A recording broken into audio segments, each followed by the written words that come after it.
Hello everyone. So today we are going to study about The Little Match Girl written by Hans Christian Andersen. तो story के start में हमें दिखाया जा रहा है कि शाम हो रही है जिसमें पूरा डार्क हो गया है, बिटरली कोल्ड, बहुत ज़्यादा ठंडा है और स्नोफॉल हो रही है। और ये जो शाम है ये लास्ट नाइट है हमारे साल की, जिसमें सभी लोग न्यू ईयर्स ईव सेलिब्रेट कर रहे हैं। अब इसी ही ठंडी सीन में हमें दिखाया जाता है कि एक लड़की है जो कि बेयर हेड और बेयर फुट है, मतलब उसने सर पे भी कुछ नहीं पहना है, उसके पैर में भी कोई स्लीपर शू कुछ भी नहीं है।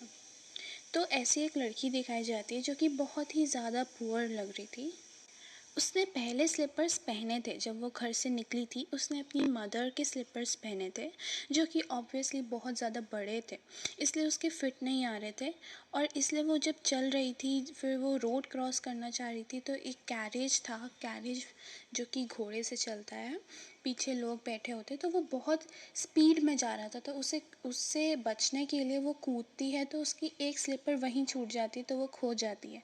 और दूसरी स्लीपर जो उसकी थी वो एक बच्चा चुरा के भाग जाता है। ऐसे ही वो बेयर फुट हो जाती है। अब वो जा रही थी ऐसे ही बेयर फुट में, बहुत ज़्यादा ठंडा हो रहा था, उसकी बॉडी पेल हो रही थी। उसने एक एप्रन पहना था, उसकी एप्रन में मैचेस थी, माचिस के डब्बे थे जो कि वो बेचती थी। इसीलिए हमारी स्टोरी का नाम है द लिटिल मैच गर्ल। अब उस दिन जो था, किसी ने भी उसकी मैच बॉक्स नहीं ख़रीदा था, ना उसे कोई पेनी दिया था, तो इसीलिए वो बहुत ज़्यादा सैड थी। वो बहुत ही शिवर कर रही थी, ठंड की वजह से हमारी जो बॉडी शिवर करने लग जाती है, और उसे भूख भी लग रही थी। She was shivering and hungry. तो वो उसे भूख लग रही थी, वो शिवर कर रही थी ठंड में, फिर भी वो अपने घर नहीं जा सकती थी क्योंकि उसने आज एक भी मैच बॉक्स सेल नहीं कर पाई थी। उसके बाल हमें उसका डिस्क्रिप्शन दिया जाता है कि she had long golden hair which curl so prettily about her neck. अब उसके जो बाल थे वो गोल्डन लॉक्स थे जो कि कर्ल में थे। अब उनमें स्नोफॉल गिर रही थी, बट अभी वो अपने लुक पे कुछ भी ध्यान नहीं दे रही थी, क्योंकि जो मेन बात थी कि उसने आज एक भी मैच बॉक्स सेल नहीं किया है, जिसकी वजह से अगर वो घर जाएगी तो उसके उसके पापा हैं, माइट भी उसे मारेंगे, मार पिट सकती है उसे, इसलिए इस डर से। और सेकंड जो उसकी बात थी जो वो नहीं गई घर, फर्स्ट तो ये थी कि उसके पापा उसे मारते क्योंकि उसने मैच बॉक्स नहीं सेल कर रहा था, और सेकंड ये था कि घर में और ठंडा था बाहर से ज़्यादा, मतलब कोई डिफरेंस नहीं था। क्योंकि इस बात से हमें ये बताते हैं कि वो कितनी पुअर थी कि उसके घर में, मतलब जो शेड था वो भी ज़्यादा अच्छे से नहीं था, जस्ट रूफ थी जिसमें कि क्रैक्स थे, और उसके अंदर भी सारी विंड हवा सब आती थी, तो फिर उसमें कोई बचाव होता ही नहीं था उनका। तो वो ये बता रही है कि घर में और बाहर में कोई फ़र्क नहीं है, दोनों में इक्वली ठंडा था। तो मैं बाहर ही रहना ठीक पसंद करूँगी, क्योंकि घर में तो अगर जाऊँगी ठंडा तो लगना है और पापा भी मारेंगे। तो वो ये डिसाइड करते कि मैं बाहर ही बैठना पसंद करूँगी जब तक कि सुबह नहीं हो जाती। अब क्या है कि सब कोई न्यू ईयर्स ईव सेलिब्रेट कर रहे हैं, last day of the year है, तो सब जगह अच्छा अच्छा खाना बन रहा है। उसकी खुशबू उस लिटिल गर्ल, उसका कहीं पे भी हमें नेम नहीं मेंशन किया है, उस लिटिल गर्ल तक पहुंच रही थी, तो उसे और भूख लगने लग जाती है। अब वो क्या करती है कि एक कॉर्नर था, जैसे दो घर हैं, उनके बीच में छोटी सी जगह है, जैसे कि हमें कार्टून्स में भी दिखाया जाता है कि दो घर हैं, उनके बीच में छोटी सी जगह जो बची हुई है, वो लड़की भी वहीं पे बैठ जाती है। अब जैसे ही वो बैठती है तो फिर वो यही फिर से सोचने लगती है कि अगर मैं घर गई तो पापा मुझे मारेंगे, और सेकंड थिंग हमारे घर में इतना ऐसा वार्मथ भी नहीं है जो कि घर रह के मैं अपने, जो मेरे हाथ नम हो गए, उसके हाथ नम हो जाते हैं। नम मीन्स उसे कुछ भी फील होना बंद हो जाता है हाथ में, उसके हाथ पेल होने लग जाते हैं, ब्लू होने लग जाते हैं। तो वो उसके घर का डिस्क्रिप्शन सोचती है कि उसके घर में जो है हवा भी ऐसी आ जाती है, विंड भी पूरी आ जाती है, ठीक है, और ठंडा होता है। और जो क्रैक्स हैं उसके घर में, क्रैक्स भी इतने हैं जिनको उसने क्या, रैग्स मीन्स ओल्ड कपड़ों से और स्ट्रॉज इन सब से उसने अभी ढका हुआ है, स्टफ़ किया हुआ है, ताकि वो क्रैक से हवा ना आए। और जो छोटे छोटे क्रैक्स हैं उनसे तो हवा आ ही जाती है। तो फिर उससे उससे बेटर उससे ये लगा कि बाहर रहना ही उसके लिए ठीक होगा। अब वो क्या करती है, उसके हाथ इतने ठंडे हो जाते तो उसके पास मैच बॉक्स थी, तो वो एक मैच स्टिक जलाती है। अब जैसे ही वो जलाती है, इतनी ब्राइट फ्लेम आती है, इतनी वार्म फ्लेम आती है, जैसे एक कैंडल से आती है वैसी फ्लेम आती है। और उसको ऐसा दिखता है, ये इसका फर्स्ट विज़न है जो कि उसे दिखता है। फर्स्ट विज़न में उसे ये दिखता है कि उसके सामने एक आयरन स्टोव है, स्टोव जिससे कि बहुत ज़्यादा वार्मथ आ रही है, बहुत ज़्यादा वार्म है वो, ठीक है। तो उसको ऐसा दिखता है विज़न में कि ये उस स्टोव, आयरन स्टोव के सामने बैठी है। और वो आयरन स्टोव जो था, it was polished with brass knobs and brass ornaments। और जो उसमें से वार्मथ निकल रही थी, जो फ्लेम निकल रही थी, वो बहुत ज़्यादा सुंदर थी। तो इस वार्मथ के लिए वो अपनी अपनी फ़ीट को स्ट्रेच, अभी वो कैसे बैठी थी, वो अपने फ़ीट क्लोज़ करके, हम जितना पास होके बैठते हैं हमें उतनी वार्मथ मिलती है, तो वो भी ऐसे ही बैठी थी, अपने हैंड्स, अपने फ़ीट क्लोज़ करके। अब वो क्या करती है, स्ट्रेच कर लेती है हैंड्स भी, अपने फ़ीट भी, और जैसे ही वो करती है उसके बाद वो वैनिश हो जाता है सब कुछ, क्योंकि जो उसकी मैच जो जल रही थी वो बर्नड आउट हो जाती है, वो पूरी जल जाती है।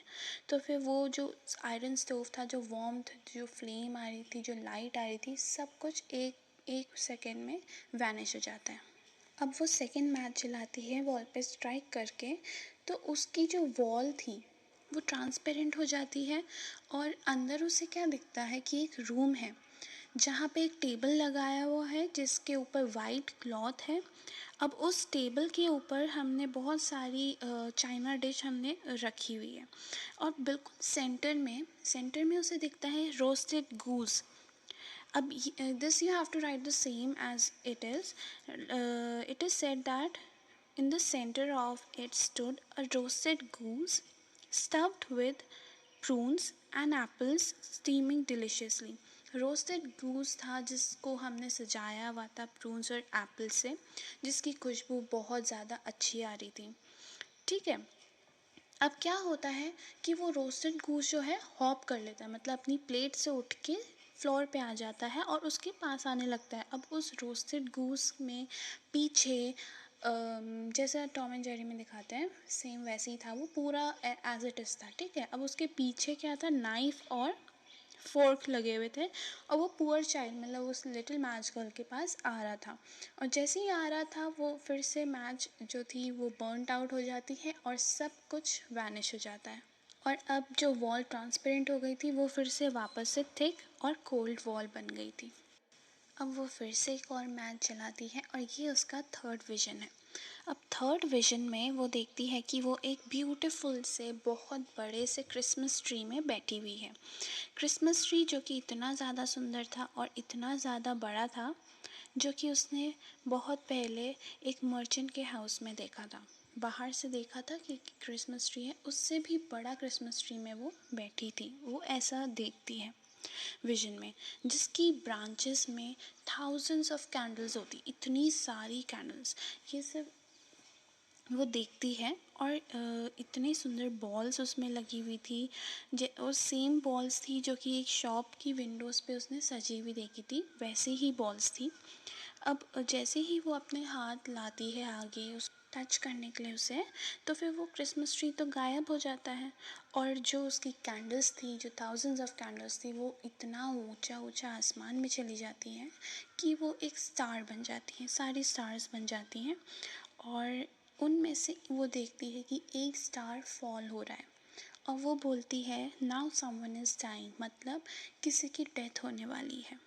ऐसा उसकी ग्रैंड मदर, उसकी जो दादी थी, वो उसे सिखा बताती थी कि जैसे ही कोई स्टार फॉल होता है उसका मतलब कि कोई सोल है जो कि भगवान के पास जा रहा है। अब वो दोबारा से मैच चलाती है, और इस बार फोर्थ विजन में उसे अपनी ग्रैंड मदर दिखती। तो अपनी ग्रैंड मदर जो कि डेथ हो रही थी उनकी, उनको दोबारा से देख के वो बहुत ज़्यादा खुश हो जाती है, और वो ऐसा बोलती है कि मुझे भी अपने साथ ले जा लो, और अगर मेरी ये मैच स्टिक बर्नट आउट हो गई, तो आप भी उस आयरन स्टोव जो कि फर्स्ट विजन था, सेकंड विजन जो रोस्टेड गूस था, थर्ड विजन जो क्रिसमस ट्री था, तीनों विजन की तरह आप भी ऐसी गायब हो जाओगी। और इस चक्कर में उनको देखने के लिए वो सारी जितनी भी मैच स्टिक थी उस पर वो सब जला देती है। और इतनी ज़्यादा अच्छी फ्लेम आती है कि उसकी ग्रैंड मदर उसी के सामने थी और वो ज़्यादा ब्यूटीफुल, ज़्यादा शाइन कर रही थी। अब क्या होता है कि उसकी ग्रैंड मदर, क्योंकि वो बोल रही थी कि मुझे अपने साथ ले जा लो, साथ ले जा लो, है ना, तो उसकी ग्रैंड मदर उसको पकड़ के अपने साथ ऊपर ले जा लेती है। ऊपर मतलब गॉड के पास ले जा लेती है। अब गॉड के पास, अब उस लड़की को कुछ भी डर नहीं था, ना उसे हंगर लग रही थी, कोई फियर मीन्स अपने फादर से फियर नहीं था, ना उसे हंगर लग रही थी, ना कोल्ड ठंडा कुछ नहीं, क्योंकि अब वो गॉड के पास जा रहे थे। और इसका मीनिंग ये है कि अब क्योंकि उसकी डेथ हो चुकी है इन रियलिटी, तो उसे कोई ठंडा, भूख, फियर कुछ नहीं फील हो रहा था, क्योंकि अब उसकी बॉडी, अब उसके सोल उसकी बॉडी में है नहीं, इसलिए उसे कुछ फील नहीं हो रहा था। अब सुबह होती है तो अगली सुबह लोग उसे देखते हैं कि एक बच्ची है और उसके हाथ में हाफ बर्न्ड मैच स्टिक है, मैच स्टिक, और वो स्माइल कर रही है। वो, उसके चीक्स इतने रोज़ी थे और उसके फेस पे स्माइल थी, एक स्माइल के साथ वो उसकी डेथ हुई है। तो लोग ऐसा बोलते हैं आपस में उसे देख के कि हो सकता है कि इतने ठंड की वजह से वो मर गई हो, बट राइटर हमें ये बोलता है कि वो जो उसने विजन्स देखे थे, वो जिस जॉय के साथ अपनी ग्रैंड मदर के साथ गई है हेवन में, वो तो सिर्फ हम ही जानते हैं। बाकी लोगों के लिए ऐसा लग रहा था कि वो ठंड की वजह से मरी है और अपने को वार्म करने के लिए उसने मैच स्टिक जलाई, बट उसके लिए उसने जो विजन्स देखे थे अपनी ग्रैंड मदर के लिए उसने सारी मैच स्टिक्स जला दी थी और उनके साथ वो चली गई। इसीलिए वो उसकी जो डेड बॉडी थी जो लोग देखते हैं उसमें एक स्माइल थी। और ये स्टोरी यहीं पे एंड हो जाती है। और हम अगर समराइज़ करें तो जो लिटिल मैच गर्ल थी उसका फर्स्ट विजन था एक आयरन स्टोव, क्योंकि उसे बहुत ही ज़्यादा ठंडा लग रहा था, इसलिए वो आयरन स्टोव देखती है जो कि वार्म था। सेकंड था उसका रोस्टेड गूस, क्योंकि उसे बहुत हंग्री थी वो, क्योंकि इसलिए उसे रोस्टेड गूस मतलब खाने का आइटम दिखता है। थर्ड विजन उसका था क्रिसमस ट्री, उसके लाइफ में सेलिब्रेशंस कहीं ना कहीं लैक कर रहे थे, उसने कभी सेलिब्रेट नहीं किया था, वो करना चाहती थी क्योंकि थी वो एक बच्ची ही, इसलिए वो क्रिसमस ट्री देखती है। फोर्थ वो देखती है अपनी ग्रैंड मदर को, जिनको वो मिस कर रही थी क्योंकि वो नहीं थी रियलिटी में, उनकी डेथ हो गई थी, इसलिए उनको मिस कर रही थी, वो लव और केयर मिस कर रही थी, इसलिए वो अपनी ग्रैंड मदर को देखती है। और यहीं पे हमारी स्टोरी एंड हो जाती है।